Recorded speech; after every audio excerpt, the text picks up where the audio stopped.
Hello viewers, this is Anjana. I came across a beautiful article which, if trampled with or modified, will lose its essence, its genuinity, its originality. Hence, I am presenting it to you, the original article in the writer's words. This article, which was published in Indian Defence News and written by Sant Kumar Sharma, is about India-Pakistan relations likely to nosedive in the coming days, and why. So the article is thus. These days, conciliatory write-ups have been appearing in Pakistani press regarding India-Pakistan relations.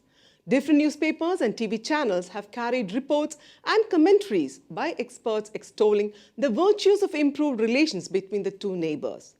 Former diplomats, top military officials and senior journalists are among those who have penned these words. Ironically, in their heyday, they were leading their country's dog-whistling campaign against India and always adopted a strident posture.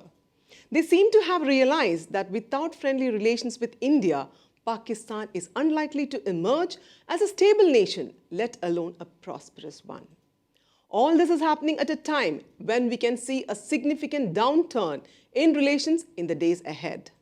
What are the reasons for a possible downturn in the days, weeks, months, and years ahead? One of the main reasons is elections.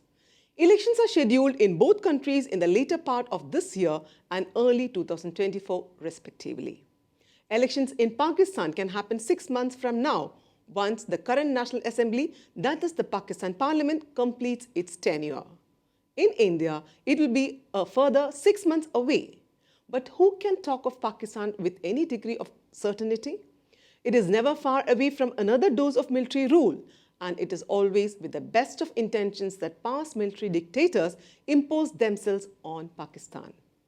Will Pakistan be able to keep its head above the waters of dire economic straits and negotiate a lifeline?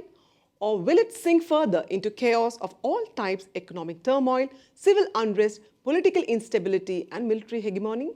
One major reason for instability in South Asia, according to Aizaz Ahmed Chaudhry, is the continuous cultivation of mistrust between India and Pakistan.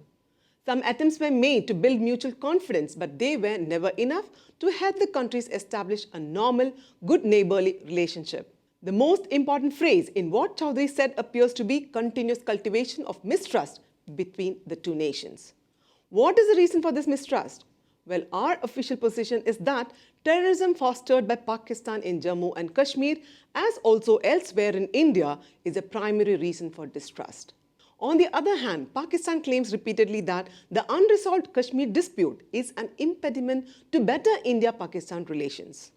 Given these distinctly different stances, reconciliation between the two doesn't even seem to be on the horizon, leave aside short-term months or years, the foreseeable future.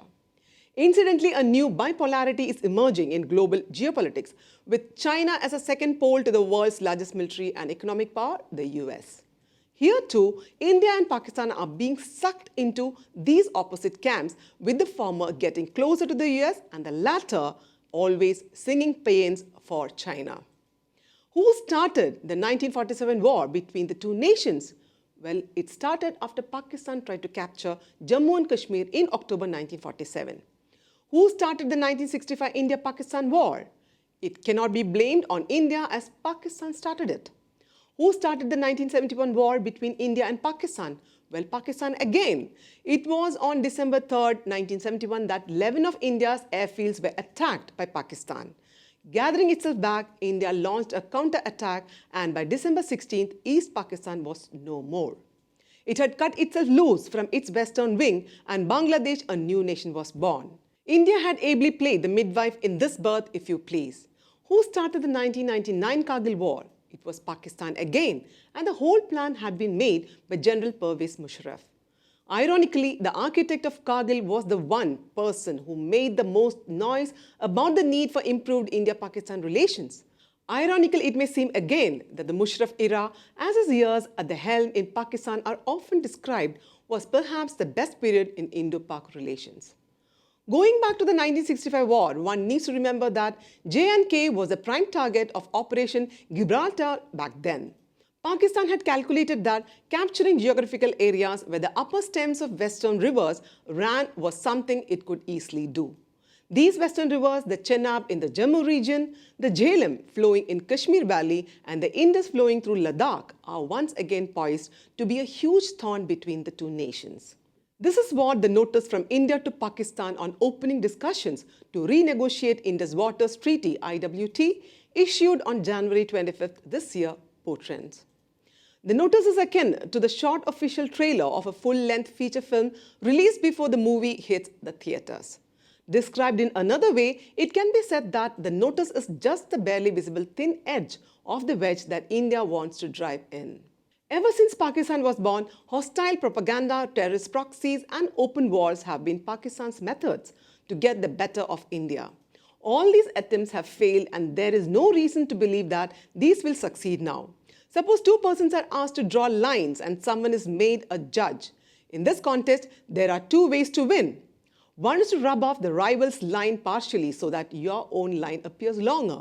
Another way is to draw a much longer line instead. By now, India is firmly on the path of drawing its line longer and brooks no comparison with Pakistan. On March 3rd, India's foreign currency reserves stood at close to $563 billion and Pakistan's barely $3 billion around that time.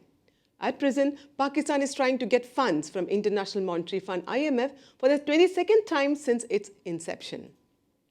On the other hand, India had taken IMF's help 7 times, the last being in 1991. These figures just help us understand how different their journeys have been. What do you think about this article? Do post your comments. This is Anjana signing off. For further updates and queries, subscribe to Kaumudy Global.